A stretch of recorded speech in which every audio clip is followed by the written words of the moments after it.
corações ao Senhor, Pai. Muito obrigado, nós te louvamos, pedindo mais uma vez que fale ao nosso coração nessa noite, em nome de Jesus. Amém. Vamos cantar o cântico, queridos.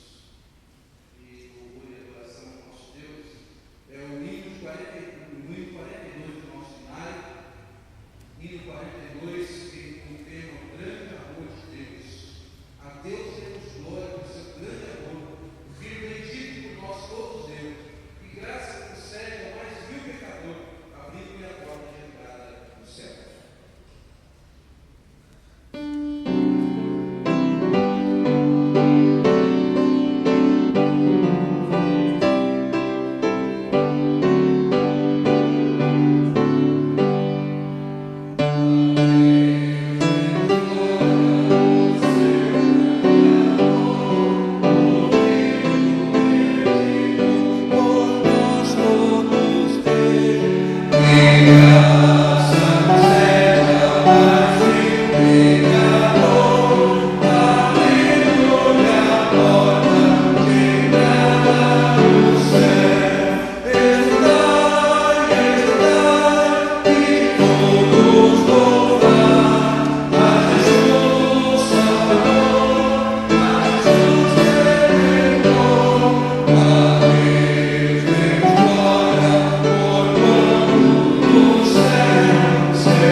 Ezequiel capítulo 37, de 1 a 14. Vamos ler de forma responsiva. Diz assim a palavra do Senhor: Veio sobre mim a mão do Senhor, Ele me levou pelo Espírito do Senhor e me deixou no meio de um vale que estava cheio de ossos.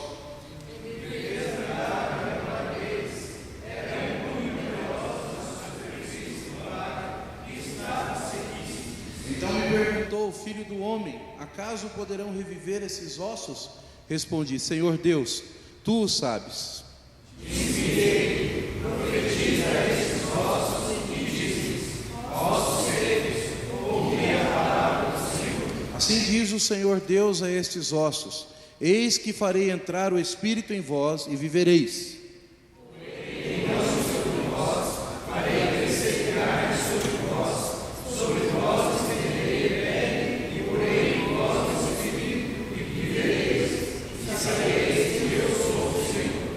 Então profetizei segundo me fora ordenado, e enquanto eu profetizava, houve um ruído, um barulho de ossos que batiam contra ossos e se ajuntavam cada osso a seu osso.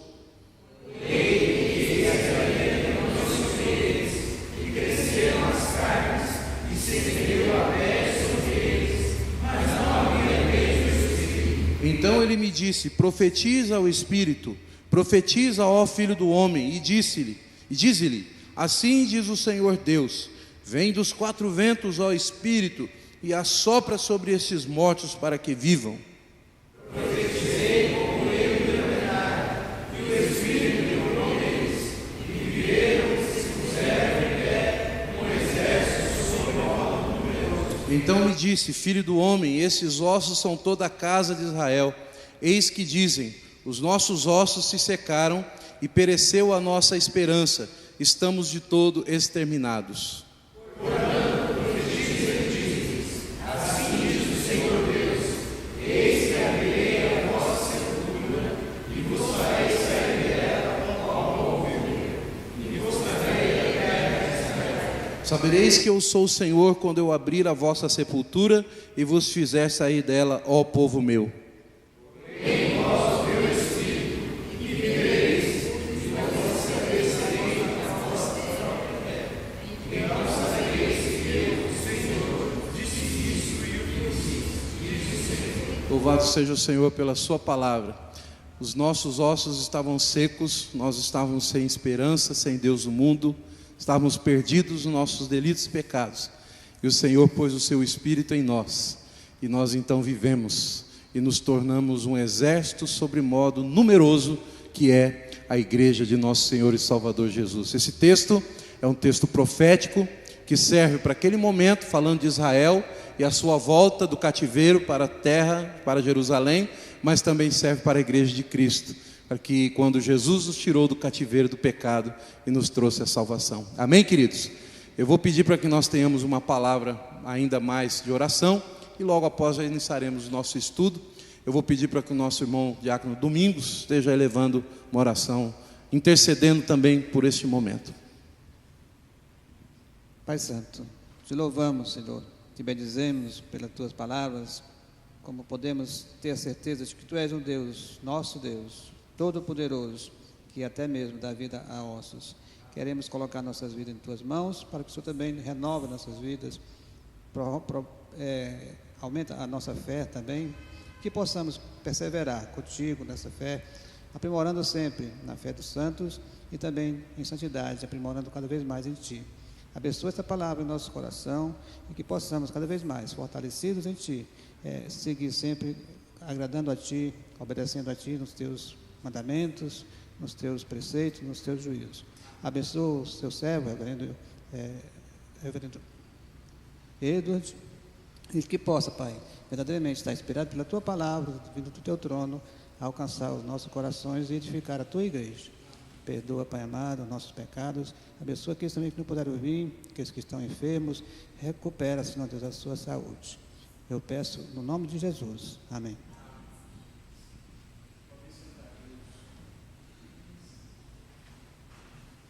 Obrigado pela presença de cada um de vocês. Uma semana com certeza de trabalho, uma semana cheia de atividades, como é normal nos nossos dias, né? Mas que bom poder durante a semana pararmos um pouquinho para ouvir a palavra do Senhor, cantar louvores, sermos edificados, né? E sairmos com certeza aqui com o nosso coração cheio de alegria na presença do Senhor, dispostos a obedecê-lo ainda mais. Eu não sei como é que está o seu coração hoje, nessa noite, mas eu creio que Deus vai falar com você. Falou comigo, eu creio que Ele falará com você também. Nesse momento de estudo bíblico, nós precisamos abrir nosso coração para estar deixando o Senhor falar conosco. Eu não sei como está a sua vida, mas o nosso Deus é um Deus que usa situações adversas, desertos, vales de ossos secos, para, muitas vezes, causar uma transformação na nossa vida, um rebuliço terrível, né? Causa aquele rebuliço mesmo, aquela, muitas vezes, aquela tribulação, e faz com que nós venhamos a aprender. E muitas vezes, até no meio de todo esse rebuliço, no meio de toda essa dificuldade, Deus nos chama. Deus nos chama. Eu fui chamado para o ministério, irmãos, numa época de muita tribulação, de muito sofrimento, dificuldade. E a alegria do Senhor tomou conta do meu coração, e eu entendi que eu estava sendo chamado para uma obra. Ezequiel estava no cativeiro, Ezequiel estava longe da sua pátria, Ezequiel tinha um serviço sacerdotal, Ezequiel ele iria começar o seu sacerdócio no templo para servir ao Senhor, e bem nessa época, quando ele estava se preparando para assumir o seu posto de sacerdote de Deus Altíssimo, ele então experimenta coisas terríveis, e ele vê o seu povo ser dizimado e parte do seu povo ser levado para o cativeiro. Vocês devem ter ouvido aqui, quando o pastor falou a respeito da profecia, a respeito da introdução aos profetas, Lamentações, Jeremias, que o contexto é sempre muito parecido. O contexto do cativeiro é muito importante na história de Israel. Os profetas ou profetizaram antes, avisando sobre o cativeiro, ou depois, fazendo com que o povo lembrasse desse cativeiro, desse deserto que eles viveram. E Ezequiel, por exemplo, ele foi chamado no momento em que o seu povo estava sendo levado para o cativeiro, momento de muita tristeza. Sua esposa morre, perdeu a sua esposa, você vai perceber isso. Então ele é chamado para exercer seu ministério profético. E o profeta, como vocês devem ter aprendido já, queridos, o profeta, ele é a sua própria mensagem. A vida do profeta já significa a mensagem do Senhor. Assim como eu e você também, que somos portadores do Evangelho, também temos a palavra do Senhor a ser proclamada, mas também a nossa vida fala ainda muito mais do que a palavra que sai da nossa boca. Porque hoje nós somos chamados realmente a profetizar o Evangelho de Jesus para as pessoas, mesmo que elas virem as costas, mesmo que elas não nos dêem ouvidos, mas nós somos chamados a proclamar. Então, o livro de Ezequiel vai falar muito a respeito disso. São vários temas, mas vai falar desse chamado maravilhoso que cada cristão tem para ser um profeta, para ser um atalaia, para ser um pregador, um missionário, e para experimentar o tratamento de Deus na sua vida. Amém? Nós vamos iniciar falando sobre o livro de Ezequiel, dando algumas informações a respeito do livro. Os irmãos que são leitores mais atentos da Bíblia já devem ter lido Ezequiel algumas vezes e vão perceber muito familiarmente algumas situações aqui. Ezequiel foi escrito, por exemplo, pelo próprio Ezequiel na Babilônia por volta de 570 a.C. Olha que interessante, o livro foi escrito na Babilônia, já no cativeiro, tá? No momento em que Nabucodonosor ele faz o cerco de Jerusalém e leva muitos cativos, em partes, em 3 momentos ele leva muitos cativos, e entre esses cativos está o profeta Ezequiel, e é nesse momento que ele é chamado, é nesse momento que ele, um pouco depois, ele escreve então a sua história, o seu livro. A palavra-chave desse livro é: sabereis que eu sou o Senhor. A soberania de Deus, o chamado de Deus. Eu chamo quem eu quero, eu faço aquilo que eu quero na história. Sou eu quem estou junto com vocês. É como se Deus estivesse falando isso. Eu sou o dono da sua vida, eu sou o dono da história. Não adianta você se debater contra mim, porque eu sei muito bem o que eu estou fazendo. Os meus pensamentos são diferentes dos seus pensamentos, os meus caminhos são diferentes dos seus caminhos. E essa é a palavra-chave. Na realidade ali não foi uma palavra, foi uma frase, mas é o termo-chave de Ezequiel. O título do livro, olha que interessante, o nome de Ezequiel significa Deus fortalece, ou seja, o Senhor me fortalece, o Deus que fortalece. Ezequiel, como nós já aprendemos aqui, tudo que tem El no final, Senhor, né? O Senhor é quem fortalece ou tem fortalecido.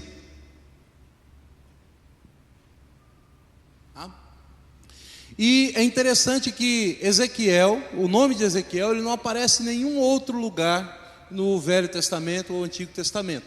A semelhança de Jeremias, Ezequiel também era sacerdote, ou estava para iniciar o serviço sacerdotal.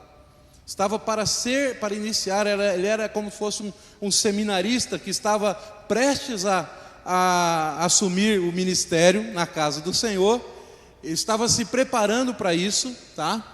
E então ele teve o seu chamado e passou os 25 primeiros anos da sua vida em Jerusalém. O sacerdote, ele iniciava o seu ministério a partir dos 30 anos de idade. 30 anos de idade, o sacerdote, segundo informações dos historiadores do Antigo Testamento, o sacerdote, ele era mais ou menos com 30 anos de idade, ele iniciava ali o seu ministério. Ezequiel, ele estava nos seus 25 primeiros anos, ele permaneceu em Jerusalém e estava se preparando para o trabalho sacerdotal do templo, quando foi levado prisioneiro à Babilônia em 597 a.C. Lembrando que parte sempre do maior para o menor, tá? 597, aí vai diminuindo. O cerco de Jerusalém, a destruição total de Jerusalém, aconteceu em 586 a.C., tá? O propósito do livro: utilizando parábolas, sinais e símbolos, Ezequiel anuncia a palavra profética do Senhor aos exilados da Babilônia, mostrando que o julgamento atual de Deus sobre os seus será seguido por um futuro promissor. Embora no presente sejam como ossos secos, os judeus hão de receber vida da parte do Senhor e seu futuro será glorioso. É interessante, né, irmãos? No meio da dificuldade, no meio da tristeza, no meio da angústia, Deus sempre tem uma palavra de ânimo e uma palavra de esperança para a nossa vida. Assim foi também com Ezequiel quando ele foi chamado. Eu gostaria de ler com vocês alguns textos ali do chamado de Ezequiel, principalmente. Por favor, vão ali no capítulo 1 de Ezequiel, para nós termos aí mais ou menos uma noção, segundo a palavra do Senhor, do chamado desse homem tão importante na história da profecia em Israel. Ali no capítulo 1 nós vamos ter ali o chamado. Nós não vamos ler todos, vamos pular algumas partes para irmos mais onde interessa, né? Eu peço que você acompanhe aí a leitura do texto. Ali no capítulo 1, diz assim, Ezequiel, capítulo 1. Aconteceu no 30º ano, do 5º dia do 4º mês, que estando eu no meio dos exilados, olha que interessante, junto ao rio Quebar, se abriram os céus, e eu tive visões de Deus. No 5º dia do referido mês, no 5º ano de cativeiro do rei Joaquim, veio expressamente a palavra do Senhor a Ezequiel, filho de Buzi, o sacerdote na terra dos caldeus, junto ao rio Quebar, e ali esteve sobre ele a mão do Senhor. Olhei e eis que um vento tempestuoso vinha do norte, uma grande nuvem com fogo a revolver-se e resplendor ao redor dela, e no meio disto uma coisa como metal brilhante que saía do meio do fogo. Só para resumir, irmãos, então, Ezequiel aqui ele tem uma visão da glória de Deus. A literatura de Ezequiel, a profecia de Ezequiel, o livro de Ezequiel, ele tem um nome de literatura apocalíptica, tá? Literatura apocalíptica. Pastor, o que significa isso? Você vai perceber que a linguagem do Apocalipse é muito parecida com Ezequiel. Você vai ver ali também o apóstolo João tendo visões de Deus, da glória de Deus. Você vai ver também Isaías tendo visões da glória de Deus ali no capítulo 6, quando ele foi chamado. É interessante como que as coisas são muito parecidas. Você vai ver Jeremias também tendo uma visão, um chamado da parte de Deus também, e tendo ali um contato com a glória do Senhor, tá? E Jeremias também é a mesma coisa. Ezequiel também, ele tem uma visão de Deus. Você vai ver ali vários simbolismos da glória de Deus, tá? Você vai ver, ele vai descrever no restante do capítulo ali 1, ele vai descrever tudo o que ele viu que representava a glória de Deus. Você vai ver ali a visão das 4 rodas, que resume então a visão da glória divina. É importante nós lembrarmos que essa literatura apocalíptica, esses simbolismos, eles são comuns nesse tipo de literatura, tá? E nem tudo você não pode interpretar da maneira literal, certo? Você precisa entender que aquilo ali é uma semelhança daquilo que o profeta viu como sendo a representação da glória de Deus, o próprio Deus vindo e falando ali a respeito dele. Nós não vamos assim tomar muito tempo interpretando as visões de Ezequiel, porque não é o mais importante no conteúdo do livro. Quando Ezequiel ele tem uma visão dessas coisas espetaculares, as 4 rodas, os círculos de fogo, nós precisamos entender o seguinte, que Ezequiel ele está tendo uma visão da glória de Deus. Assim como Isaías teve, assim como outros servos do Senhor teve, ele está tendo uma visão da glória de Deus. E é interessante, sempre que esses profetas, eles se deparam com a glória de Deus, eles prostram-se ao chão e dizem, estou perdido, né? Não há ninguém que se depare com a glória de Deus e possa ficar de maneira tranquila, né? Ele diz, estou perdido, eu vi a Deus, eu vi a glória de Deus, eu estive na presença do Senhor. E assim também como nós pecadores, sempre que nós estamos de maneira sincera na presença do Senhor, a primeira coisa que vem à nossa mente é, sou pecador, né? Não estou mais perdido, porque Cristo me salvou, pela misericórdia de Deus, Jesus foi enviado para me salvar, mas eu sou um pecador, né? Não tem como você entrar na presença de Deus de uma maneira soberba, se achando, não é verdade? Mas o profeta, e assim como nós também nos colocamos na presença do Senhor, diante do Senhor, com humildade. Agora veja aí o versículo 26 do capítulo 1, versículo 26, vamos ler todos juntos de 26 a 28, colocar vocês para ler um pouquinho também, né? Senão daqui a pouco vem o sono, né? Vamos lá de 26 a 28, capítulo 1 de Ezequiel, 26 a 28, vamos ler todos juntos? Por cima,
e ouvir. Essa é a visão que Ezequiel teve. Você pode perceber que Ezequiel ali, ele diz assim, é semelhante a, é como a, ou seja, ele não consegue descrever aquilo que ele está vendo.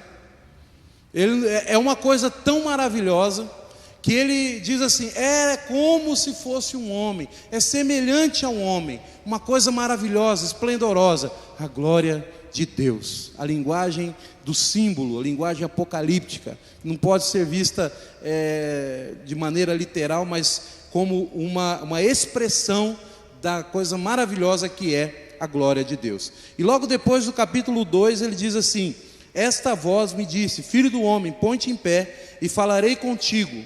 Então entrou em mim o Espírito quando falava comigo e me pôs em pé e ouvi o que me falava. Ele me disse, filho do homem, eu te envio aos filhos de Israel, às nações rebeldes que se insurgiram contra mim. Eles e seus pais prevaricaram contra mim até precisamente ao dia de hoje. Os filhos são de duro semblante e obstinados de coração. Eu te envio a eles e lhes dirás, assim diz o Senhor Deus. Eles, quer ouçam, quer deixem de ouvir, porque são de casa rebelde, hão de saber que esteve no meio deles um profeta. Tu, ó filho do homem, não os temas, nem temas as suas palavras, ainda que haja sarças e espinhos para contigo, e tu habites com escorpiões, não temas as suas palavras, nem te assustes com o rosto deles, porque são casa rebelde. Mas tu lhes dirás as minhas palavras, quer ouçam, quer deixem de ouvir, pois são rebeldes. Tu, ó filho do homem, ouve o que eu te digo, não te insurjas como a casa rebelde. Abre a boca e come o que eu te dou. Então vi, e eis que certa mão se estendia para mim, e nela se achava o rolo de um livro. Estendeu diante de mim, estava escrito por dentro e por fora. Nele estavam escritas lamentações, suspiros e ais. Ainda me disse: filho do homem, come o que achares, come esse rolo, vai e fala à casa de Israel. Então abri a boca e ele me deu a comer o rolo, e me disse: filho do homem, dá de comer ao teu ventre e enche as tuas entranhas desse rolo que eu te dou. Eu o comi e na boca me era doce como o mel. O que representa aqui esse rolo? Olha o profeta comendo um rolo de livro, gente. Você já imaginou isso? Já pensou, Manuel? Deus chegando para você: toma esse rolo aqui e come, né? Você imagina, como é seu nome, querido? Seu nome? Samuel. Você imagina só, ser profeta. Hoje em dia tem tanta gente falando que é profeta por aí, né? Parece tão fácil ser profeta, né? Quando a gente olha para a Bíblia, a gente vê o sofrimento. Tem um que Deus falou assim: come esse rolo de livro aqui, se bem que é uma figura de linguagem, né? Mas no caso, por exemplo, de Oséias, o que Deus pediu para ele fazer? Oséias, alguém está lembrado? Ele se casou com uma prostituta, com Gomer. Deus pede cada coisa para os profetas, né? Mas por quê? Porque era o simbolismo daquilo que estava acontecendo. Israel havia se prostituído, e o profeta é a sua própria mensagem. Hoje nós estamos vivendo épocas diferentes. Deus não pede coisas iguais, mas às vezes até parecidas. Ou seja, larga tudo que você tem, deixa de lado, abre mão muitas vezes de algum conforto, abre mão de determinadas coisas, abre mão muitas vezes até de uma pessoa que você ama, gosta muito, para servir ao Senhor Jesus, não é? Para servir ao Senhor Jesus. Deus pede coisas difíceis às vezes também. E aí, o que nós vamos falar? Só podemos nos prostrar de rosto em terra e dizer: fala, Senhor, fala comigo, eu te obedeço. Mas ali o rolo significa o que? A palavra do Senhor, né? Quando Deus pede para o profeta comer o rolo, é porque ele seria o portador. O rolo do livro é o pergaminho, tá? A palavra do Senhor que estava ali escrita, que ele deveria digerir, né? Mastigar e falar ao povo. E olha que interessante, Deus falou que tudo que ele falaria ao povo, o povo ia ouvir e obedecer, não é verdade? E ouvir e obedecer o povo? Não, né? O que está escrito ali? Eles vão ser rebeldes, eles não vão ouvir. Muitos deles, olha, eles são casa rebelde, eles não vão ouvir. E muitas vezes acontece isso conosco também. Às vezes a gente chega, prega, e a pessoa vira para trás e não quer nem saber, não ouve, é rebelde, é duro. Mas daí eu vou parar de pregar? De jeito nenhum, né? Tem que pregar mesmo assim, né? Para Isaías, Deus fala assim: olha, prega, porque eles não vão ouvir, tá? É para que eles não, realmente, para que o povo não ouça, para que eles não se convertam, para que eles não sejam curados, mas você tem que pregar, porque serve como juízo para a vida deles, né? Muitos realmente não ouvem, casa rebelde. Eu li esse texto aqui, irmão, justamente para que entendamos que o livro de Ezequiel, ele utiliza muitas parábolas, sinais, símbolos, tá? Nós precisamos entender essa literatura apocalíptica, tá? Mas Deus sempre tem uma mensagem e um futuro glorioso para Israel. Nós vamos ver isso mais à frente. Podemos passar. Esboço do livro. Vamos ler todos juntos ali, aquela parte de cima. Vocês estão enxergando ali? Tudo bem? Vamos ler todos juntos? Este livro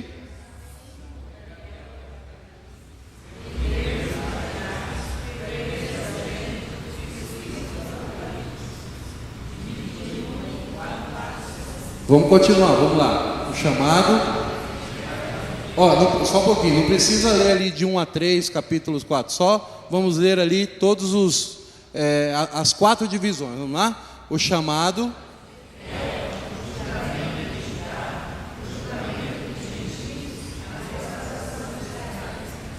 Ali pelo final vocês já percebem que existe um futuro glorioso, tá? Por quê?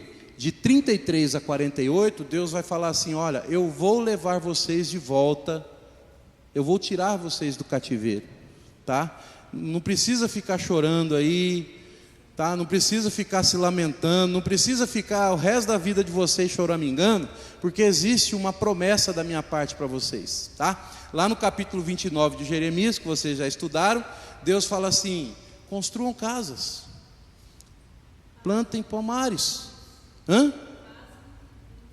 comam do seu fruto, casem-se, dê suas filhas em casamentos, gerem filhos, filhas, busquem a paz da onde vocês estão, porque busquem a paz da cidade e orem por essa cidade, porque na sua paz vocês terão paz. Então não adianta ficar aí chorando o resto da vida, porque nós estamos aqui às margens dos rios da Babilônia, como tem lá o Salmo 137, né? Nós nos assentávamos e chorávamos e pendurávamos as nossas harpas dos salgueiros, né?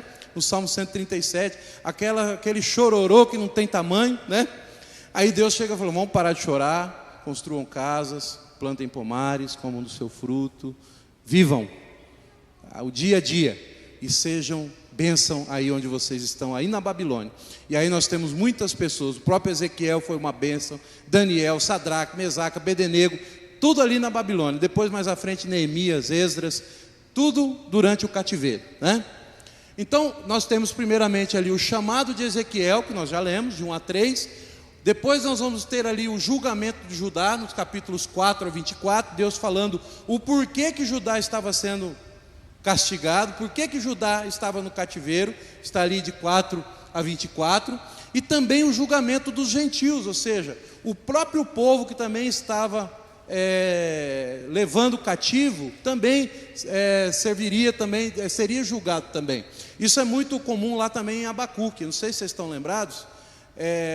No livro de Abacuque você vê lá o julgamento de Israel pelo seu pecado, e você também vê o julgamento de Abacuque falando do julgamento dos caldeus, que é a Babilônia. Então Deus não vai deixar os caldeus impunes. Você fala: pastor, mas e Nabucodonosor, esse povo que destruiu Jerusalém, eles vão ficar numa boa? Não, Deus julgou eles também, deu juízo, tirou o trono deles. Depois veio Dario, o persa, né? E também foram julgados. Então não sobra ninguém, viu gente? O julgamento de Deus não sobra ninguém. Todo mundo é pecador, todo mundo há de pagar pelos seus erros, tá? Mas depois, finalmente, nós temos a restauração, a promessa daquele povo de voltar para a sua terra natal. Pode passar. Aqui um pequeno contexto histórico. Eu sei que é muita coisa ali para a gente ler, tá? Peço paciência para vocês, para a gente entender um pouco a respeito do contexto histórico, para vocês entenderem um pouco a situação do livro, a situação em que se encontrava. Olha que interessante. Nos primeiros anos do exílio babilônico, 593 a 571, Nabucodonosor levou cativos os judeus de Jerusalém para a Babilônia em 3 etapas. Às vezes a gente lê essas questões do exílio da Babilônia e a gente fica um pouco confuso, né? Mas olha só como que foi. Em 605, jovens judeus escolhidos foram deportados para a Babilônia, e entre eles estavam Daniel e seus 3 amigos. Jovens sem nenhum defeito, jovens inteligentes, que foram escolhidos a dedo ali em Jerusalém para servir na Babilônia. E o que aconteceu com esses jovens lá, Daniel e seus amigos? O que vocês lembram?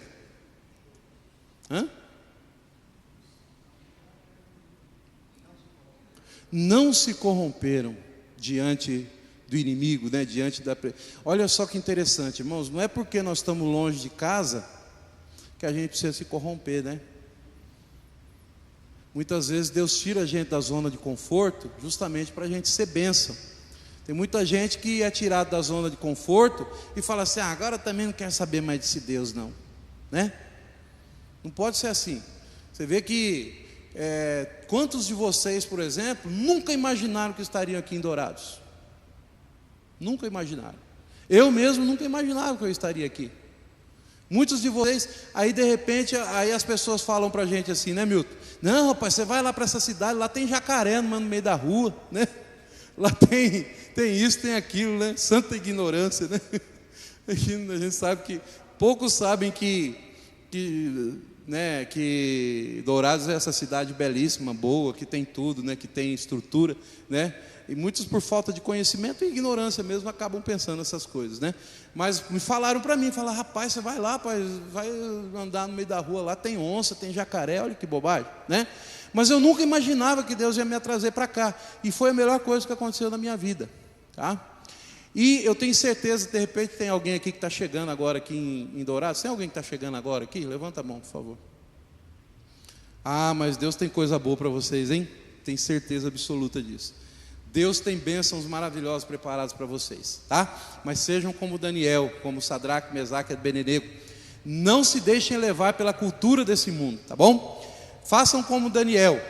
Daniel resolveu firmemente não se contaminar com as como é que é o nome mesmo? As iguarias do rei, né? Ele resolveu firmemente não se contaminar. E também Sadraque, Mesaque e Abednego, seus amigos, não se dobraram diante do rei, da estátua do rei Nabucodonosor. Eles disseram assim: ó, fica sabendo, ó rei, que nós não vamos dobrar diante dessa estátua coisa nenhuma. E Deus tem poder para nos livrar, se Ele quiser. Se Ele não quiser, nós vamos morrer aqui e vamos glorificar o nome dEle. Ô povo corajoso, hein? Amém? Pensou, a gente precisa ser corajoso assim, né, Maristela? A gente precisa ter essa coragem, né? Oh, meu Deus, ontem fiquei sabendo que tinha muitas mulheres orando aqui, ontem orando pelos seus filhos. Tinha ontem e amanhã também vão estar aqui. Amanhã não, sexta-feira, né? E orando ali corajosamente pelos seus filhos, vindo aqui, dobrando seus joelhos, orando, intercedendo. Eu estou falando porque a Maristela me lembra o Projeto Ana. Eu sei que tem muitos de vocês aqui, mas que fazem parte do Projeto Ana. Mas tem que ter coragem de interceder pelos nossos filhos, de orar, de dobrar nossos joelhos, né? E não nos dobrar diante das facilidades desse mundo, né? Não nos dobrar. Então, em 605 teve lá a deportação de Daniel. Depois, em 597, 10 mil cativos foram levados, estando Ezequiel entre eles, tá? Então ali, nesses 10 mil, você vê que Ezequiel ele fala: nós estávamos ali no cativeiro, na terra dos caldeus, na beira de um rio. E exatamente naquele momento Deus chama Ezequiel. Ezequiel ele fica um tempo ali, você vai ver ali no capítulo 1, se você ler, ele fica um tempo atônito com o chamado de Deus aqui. Ele fica meio, às vezes Deus chama a gente e fica meio assim, né? A gente fica um tempo assim sem entender o que Deus está fazendo, a gente fica até meio bobo, meio besta assim. Quando eu fui chamado para o ministério, eu fiquei uma semana mais ou menos assim, atônito, sem entender o que estava acontecendo comigo, tá? Aí depois Deus vai mostrando o caminho, né? Mas aconteceu isso com Ezequiel. Ele estava no meio desses 10 mil cativos que foram levados à Babilônia. E em 586 a.C., aí Nabucodonosor chegou para arrasar mesmo, para arrebentar com Jerusalém, para derrubar os muros, para destruir a cidade, matar as mulheres, estuprar, matar as crianças, matar as mulheres grávidas. Aí foi um arraso mesmo. Aí ele chegou com muita violência, e em 586 as forças de Nabucodonosor destruíram totalmente a cidade e o templo, e a maioria dos sobreviventes foi transportada à Babilônia. Aqueles que sobreviveram, tinham algum interesse nesses sobreviventes, né? Foram deportados para a Babilônia. O ministério profético de Ezequiel ocorreu durante a hora mais tenebrosa da história do Antigo Testamento, que é o cativeiro da Babilônia. Preste atenção, o cativeiro da Babilônia é o momento mais tenebroso da história de Israel. Por quê? Porque a terra que tinha sido prometida, eles foram tirados daquela terra. Lembra que eles entraram em Canaã, na terra prometida, Jerusalém, a cidade santa, e de repente, eles davam muito valor, porque era uma promessa do Senhor ali, a terra prometida, não era? Redundância, né? Terra prometida, promessa do Senhor, e aquilo tinha muito valor para eles. Você imagina eles sendo arrancados violentamente. Aquilo foi triste, aquilo foi horrível, foi um vale dos ossos secos para aquele povo. Vale de ossos secos. O vale de ossos secos é pouco para falar a situação que eles encontravam, tá? Foi o momento mais tenebroso. E é interessante, como eu falei já, o momento mais tenebroso da nossa história, muitas vezes Deus vem e fala assim: vem cá, você é meu. É ou não é? Estou te chamando, né? E agora eu tenho um propósito para a sua vida. Então muitas vezes, queridos, quando você estiver num momento tenebroso, não perde a visão de Deus não, tá? Não perde a visão de Deus no momento da doença, Não perde a visão de Deus no momento em que você estiver longe da sua casa. Não perde a visão de Deus no momento que você estiver passando por uma tribulação. Entendeu? Tenta enxergar no meio da tribulação aquilo que Deus está falando para a sua vida, tá bom? É assim que Deus age muitas vezes na nossa vida, tá? Os 7 anos que precederam a destruição em 586, quando morreu sua esposa, e os 15 anos seguintes, o livro provavelmente completou-se cerca de 570 antes de Cristo. Dá uma olhadinha ali no capítulo 24. Abra lá sua Bíblia, capítulo 24, de 15 a 18, para você entender o momento em que o profeta estava vivendo.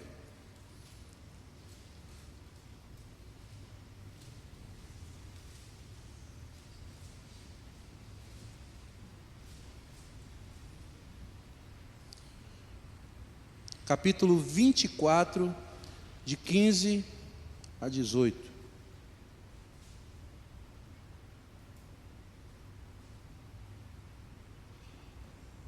Vou pedir para o Beto ler para a gente aqui, por favor, Beto.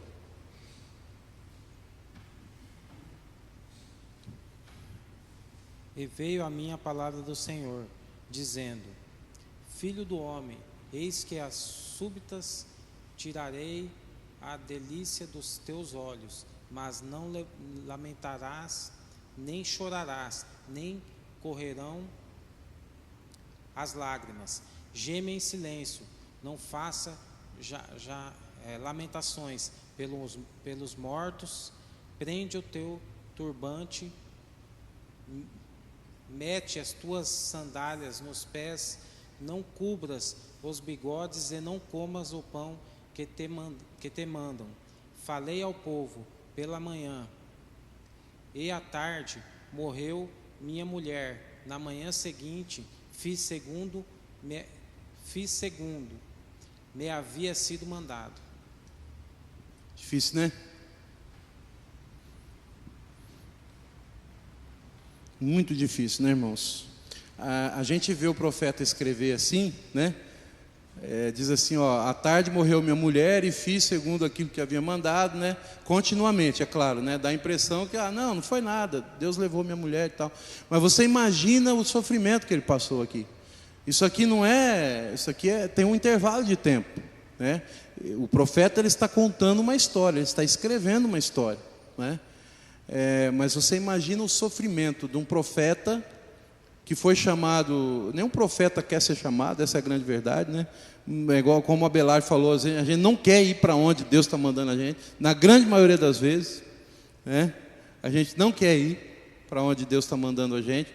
E aí o profeta, ele é chamado, e aí Deus fala: engole esse rolo aí e saiba de uma coisa, você vai perder a sua esposa. E de repente a esposa dele morre mesmo, e ele fica viúvo, sozinho, né?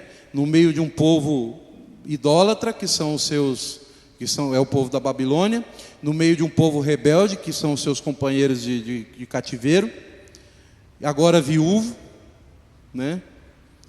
Você imagina como que Deus muitas vezes nos chama, né? É dificuldade muito grande. O conteúdo do livro, nós já estamos terminando, tá, irmãos? 10 minutinhos nós já vamos terminar aqui. Aqui nós vamos então, já partindo para o final, para nós entendermos um pouquinho do ensinamento. Se você quiser falar alguma coisa, pode levantar sua mão, tá? Se quiser fazer um comentário, pode levantar sua mão, pode falar, tá? Alguns temas que são usados com frequência em Ezequiel. O que Ezequiel nos ensina na totalidade do seu livro? O que ele nos ensina? Primeiro, a santidade e a transcendência de Deus. Vamos ler ali todos juntos? A santidade, o pecado,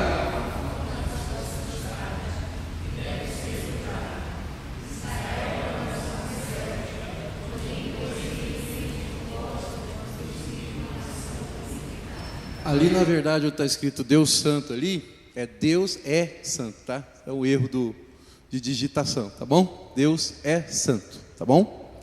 Então Deus é santo, e o pecado diante de Deus, ele não fica impune, queridos, essa é a grande verdade, né? E Israel, ele estava sofrendo, por quê? Porque era uma nação rebelde. Deus, nós não podemos brincar com Deus. Os irmãos têm aprendido isso aqui, né? De Deus não se zomba. Não se pode brincar com Deus. Não se pode brincar com aquilo que é de Deus. Não se brinca com coisas sagradas, né? Essa semana, inclusive, nós aprendemos um pouquinho disso. Temos aprendido um pouquinho disso ali com a história de Marta e Maria, né? Não se brinca com as coisas, com aquilo que é de Deus. Ou seja, não se brinca com a igreja de Cristo. Igreja de Cristo é coisa séria. Tem muita gente aí brincando com o pecado e brincando com a igreja, infelizmente, irmãos. E Deus, Ele há de ajuizar, né? Isso, Deus, Ele não está de mãos atadas, tá? Deus tem o tempo dele. Tem muita gente brincando com a família, que é sagrada, que é criação de Deus. Tem muita gente não dando atenção para a família, não valorizando a família, os filhos, os pais, né? Tem muito filho não valorizando o pai. Tem muito pai irritando seus filhos. Tem muito filho não honrando aos seus pais. Coisas sagradas de Deus, né? Tem muita gente também não honrando a igreja de Cristo, né? Então de Deus não se zomba. Deus é transcendente e Deus é santo. Quando Ezequiel ele se depara com a glória de Deus, ele diz: eu coloquei o meu rosto em terra, porque Deus é fogo consumidor, né? Nós temos que ter essa noção. Vivemos uma época graciosa, mas Deus continua sendo o mesmo. E Ele tem formas diferentes, às vezes, de lançar juízo sobre a nossa vida. Às vezes nós colhemos frutos das nossas más escolhas, das nossas atitudes, pelo sofrimento, nos colocamos em lugares, em caminhos tortuosos, sofremos por isso e não percebemos que é Deus lançando juízo sobre a nossa vida e falando assim: olha, acorda, fazendo aquilo que Ele fez com Israel. E esse cativeiro, apesar de toda a tristeza, também era temporário. Quanto tempo que eles ficaram no cativeiro? Quanto? Vocês lembram? O cativeiro era de quantos anos da Babilônia? 70 anos, tá? Vocês vão ficar 70 anos aí, mas eu vou trazer vocês de volta. Deus falou, tá? Então o cativeiro era um ensinamento, o cativeiro era uma demonstração do juízo de Deus. Assim como no deserto também muitas pessoas morreram nos 40 anos do deserto, né? Mas Deus cumpriu a promessa de levar eles para a terra prometida. E ali também no cativeiro muita gente morreu, muita gente sofreu o juízo de Deus, mas Deus também trouxe de volta o povo para Jerusalém novamente, e usou depois Neemias para reconstruir o muro, Esdras para reformar o culto a Deus, né? E aí vocês perceberam onde que essas pessoas entram na história, tá? Então o propósito do deserto na nossa vida, queridos, o propósito do sofrimento, do exílio, é purificar a nossa vida. Deus está amassando o barro, é ou não é? Deus amassa o barro ali, Deus está purificando a nossa vida, tá? Não adianta espernear, não adianta recalcitar contra os aguilhões, como diz o apóstolo Paulo, né? Deus vai cumprir o propósito dele. Em segundo lugar, a graça e a misericórdia de Deus. Não é só juízo, tem graça, né? O julgamento de Deus sobre Judá não frustra o seu propósito quanto à eleição de Israel. Eles voltarão à sua terra. Deus estará novamente entre eles e dará ao seu povo um coração novo e um espírito novo. Vamos ler lá 36, de 24 a 28? Lindíssimo, belíssimo texto. A palavra de esperança aí para a nossa vida, irmãos, para a sua vida, para a minha vida. 36, 24 a 28.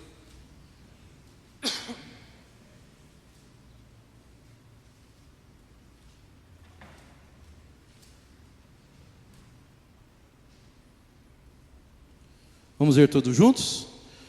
Tomar-vos-ei de entre as nações,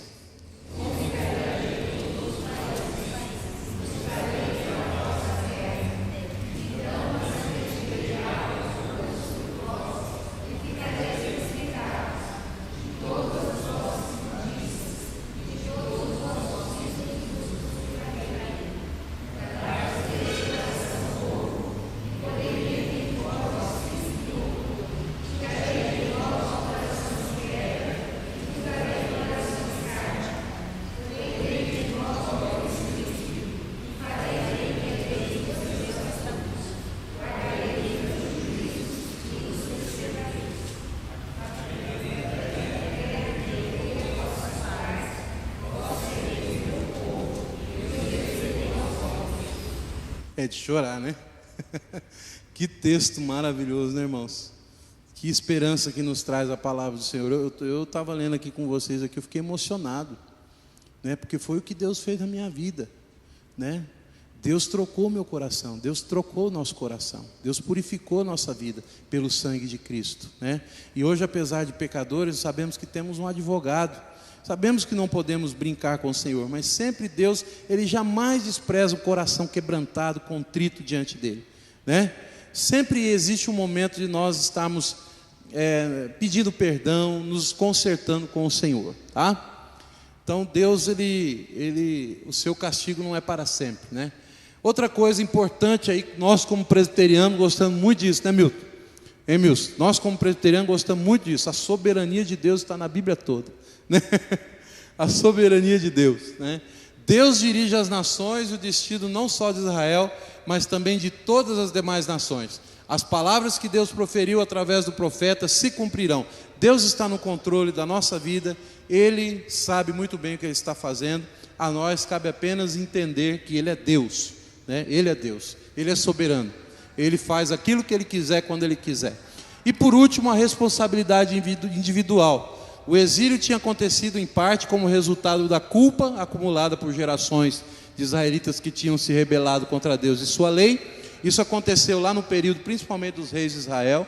Vocês lembram como que o período dos reis de Israel houve tanta desobediência, né? E Deus pacientemente foi esperando o povo para eles se converterem, mas eles não se converteram, né? E mesmo que a culpa tenha uma dimensão corporativa, ou seja, geral, Ezequiel enfatizou as consequências individuais da desobediência e da transgressão, tá? Quando existe pecado no meio da igreja, irmãos, como assim aconteceu em Israel, como aconteceu também com aquele moço lá em Josué, como é que é o nome dele mesmo que eu esqueci? Aquele moço lá em Josué, como é que é o nome daquele que... Bidão, você me ajuda agora. Aquele que era para ter, ele pegou as coisas consagradas aos ídolos. Acã, né? Por exemplo, no caso de Acã, o pecado individual afetou toda a igreja, todo Israel, né? E assim como o pecado afeta toda a igreja, também o juízo também ele vem de forma individual e também vai de forma coletiva também. Deus ajuiza a Câmara, obrigado, viu? Eu não lembrava o nome. Deus ele lança o juízo coletivamente e individualmente, entendeu? Então as dimensões do juízo de Deus, elas nos afetam como igreja e nos afetam como pessoa. O sofrimento é total. Depois você lê, já estamos terminando, não dá tempo de ler todos os textos. Depois você lê esses textos aí que é importante a gente entender isso, tá? Vamos lá. Sempre a gente termina com o quê? Com a cristologia do livro, né? É assim que tem feito aí? É assim que tem sido feito? A Bíblia, ela aponta para Cristo. A Bíblia é cristocêntrica. Se você tirar Cristo da Bíblia, ela perde seu valor. Não tem nada. Cristo é o centro da palavra de Deus. Todos os livros da Bíblia apontam para Cristo, tá? Cristo, como alguns teólogos dizem, é a chave hermenêutica da palavra de Deus. É a chave de interpretação. Sempre nós precisamos olhar para todos os livros da Bíblia com os olhos de Cristo, tá? Tendo como pano de fundo a vida de Jesus. Todos eles apontam para Cristo. Então, alguns ensinamentos cristocêntricos do livro. A grande mensagem messiânica desse livro está na visão escatológica. Escatom significa, escatológico a escatologia, aquilo que estuda as últimas coisas. Para onde nós estamos indo? O que nós estamos esperando? O que nós estamos vivendo já, mas também estamos vivendo ainda não. Nós aguardamos a vinda do Messias. Assim como eles também aguardavam ali a vinda do Messias, nós também aguardamos a segunda vinda de Cristo. Então, essa mensagem está na visão escatológica que Ezequiel tem a respeito da restauração de Israel. Assim como Ezequiel tinha na sua visão, na sua profecia, a restauração de Israel, a volta de Israel do cativeiro, nós também temos como profecia na nossa vida, o que nós esperamos? O futuro, a vinda de Jesus, né? Nós estamos peregrinando para um escatom, para as últimas coisas, tá? Então nós aguardamos a vinda de Cristo. Então a nossa vida é uma vida escatológica, né? Nós somos daqui, nós estamos aqui, mas não somos daqui. Essa é a grande verdade. Somos peregrinos, exilados nessa terra aqui, mas um dia nós vamos para outro lugar. Então, também Ezequiel, assim como Cristo, isso é a mensagem cristocêntrica. Também a própria pessoa do profeta constitui um tipo do Senhor Jesus, o Messias, pelo sofrimento, pela pregação, pela ousadia, as pessoas não ouvindo, né? Muitos deles foram mortos, cerrados ao meio, outros foram mortos de outra maneira, mataram todos os profetas. Eu não sei como Ezequiel, a Bíblia não fala como Ezequiel morreu, mas deve ter morrido de maneira violenta, como foram todos os profetas, a maioria deles, tá? Ezequiel se auto-intitula Filho do Homem, título este que o próprio Senhor Jesus utiliza para referir-se a si mesmo. Lembra que Jesus falava do Filho do Homem? Ezequiel também. Esse é um cristocentrismo também de Ezequiel. Se eu não me engano, somente Ezequiel no Antigo Testamento chama a si mesmo de Filho do Homem, tá? Isso mostra o quanto é cristocêntrico esse livro, tá? Ezequiel recebeu o poder para anunciar a mensagem de Deus quando o Espírito do Senhor caiu sobre ele, né? Na mesma forma, o Senhor Jesus iniciou o seu ministério de pregação após a descida do Espírito Santo sobre ele. Lembra? Esse é o meu filho amado, em quem me comprazo, né? Disse o Senhor. Ali, dando ali o referencial para o início do ministério de Jesus Cristo também, tá? Pode passar. E por fim, queridos, o capítulo 37 que nós lemos, tá? Você leu, nós lemos aqui no começo. No capítulo 37 também vemos uma passagem messiânica, pois foi o Senhor Jesus quem veio trazer a vida aos que estavam mortos em seus delitos e pecados, como está lá em Efésios 2:1, né? Aquela visão dos ossos secos, sou eu e você, tá? Que está apontando para o que Deus ia fazer na minha vida e na sua vida. Nós estamos num vale de ossos secos, mortos nos nossos delitos e pecados, andando segundo a vontade da carne, segundo os filhos da desobediência, como diz lá, capítulo 2 de Efésios, né? Fazendo a vontade da carne, né? Segundo o desejo de Satanás, era isso que nós... Mas depois ele fala assim, mas Deus nos deu vida, né? Em Cristo Jesus, Ele nos deu vida, e essa vida é a mesma vida que aqueles ossos que estavam secos. Pelo Espírito Santo de Deus, aqueles ossos foram se recobrando, eles se levantaram como esqueletos, né? Primeiro eram os esqueletos, né? Devia ser uma cena, como diz o Abelardo, coisa horrível, né? Devia ser uma cena horrível, né? Os esqueletos lá se levantando daquele jeito, osso batendo com osso, mas faltava carne, faltava o Espírito Santo de Deus, porque sem o Espírito nós podemos até andar, nós podemos até ir para lá e para cá como zumbis, mas sem o Espírito Santo de Deus nós estamos mortos ainda. Então ali o Espírito Santo de Deus agiu e colocou carne e se transformou um exército numeroso. Aquele exército é a igreja de Cristo, tá? A igreja de Cristo é um numeroso exército, um exército de salvação, e você precisa cada vez mais estar alistado, tá? Nesse exército. É ou não é, Beto? Beto que é militar aqui sabe como é que é, né? Nós fazemos parte de um exército e cuja arma é a palavra do Senhor. Amém, queridos? Amém? Um dia nós também deixaremos nosso exílio. Nós estamos meio exilados aqui, né? Peregrinando por sobre os montes, pelos vales, né? Estamos peregrinando. Um dia nós também deixaremos nosso exílio e estaremos na pátria que Jesus nos preparou. Vamos lá, Filipenses 3, 20 a 21, para nós encerrarmos. E também depois em João 14, para encerrarmos nosso estudo dessa noite. Depois vou passar para vocês, se quiserem comentar ou fazer alguma pergunta, tá?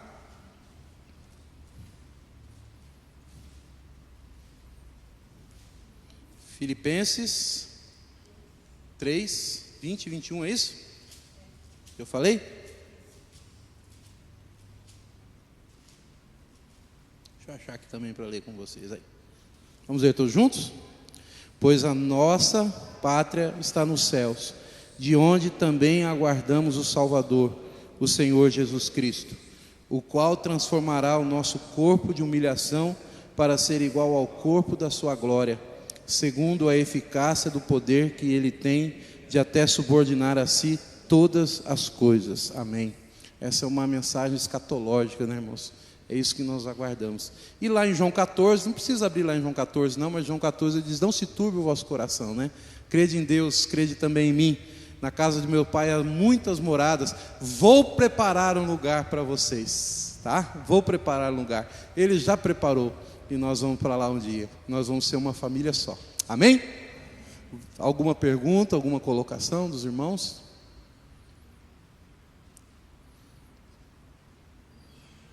Amém? Tá certo?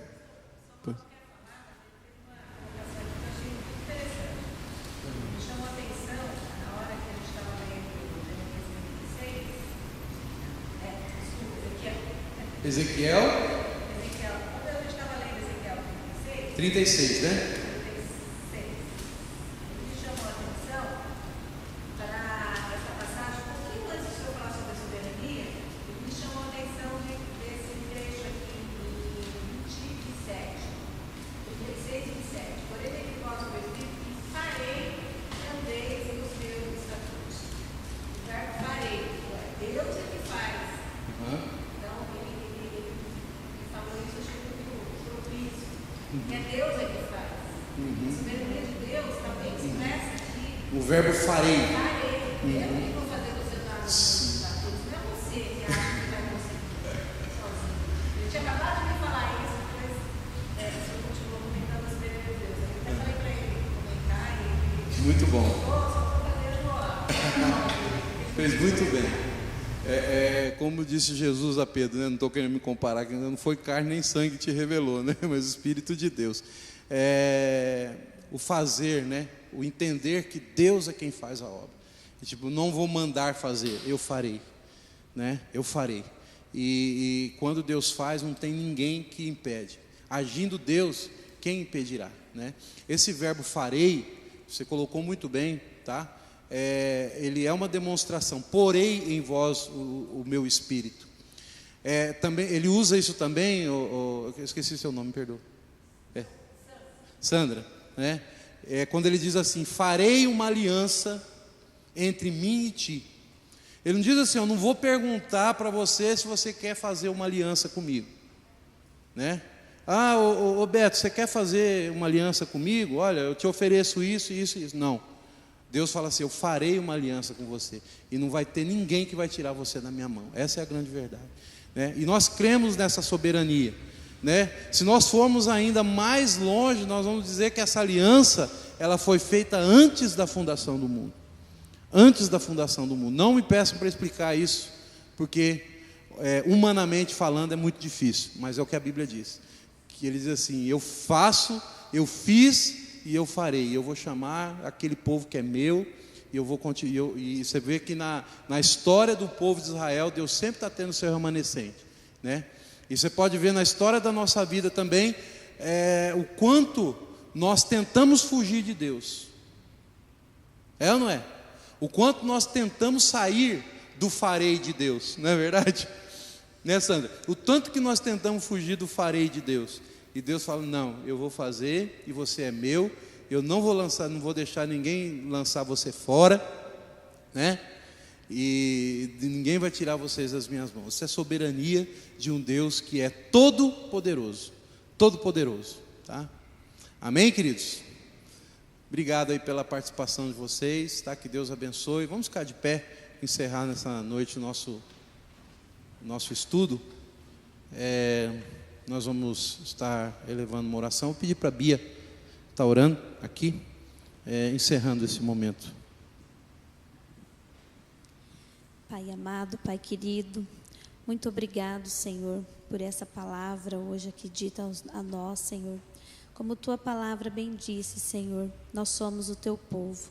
Que nós possamos sair hoje daqui, Senhor, com a certeza, Senhor, de que o Senhor fez e continua fazendo uma aliança conosco, Senhor.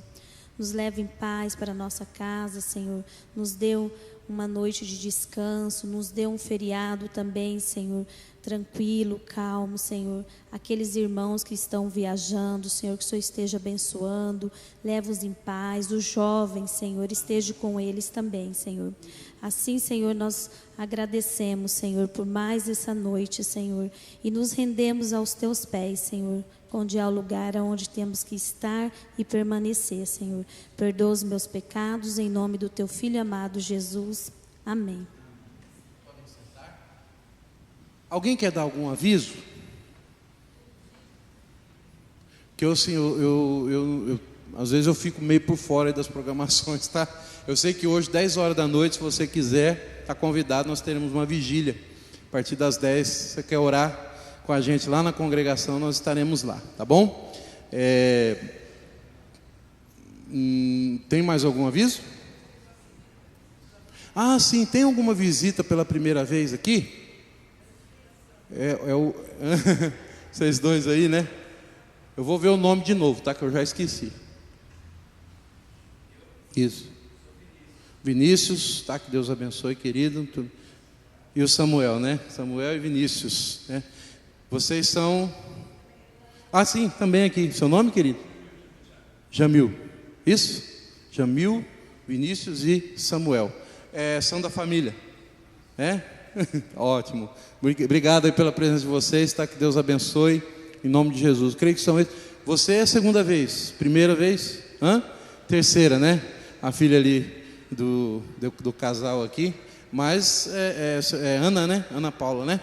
Obrigado aí pela sua presença. Eu creio que quinta-feira, amanhã, tem alguma programação? Creio que não. Sexta-feira, as Anas estarão aqui encerrando um momento de jejum. É isso, Maristela?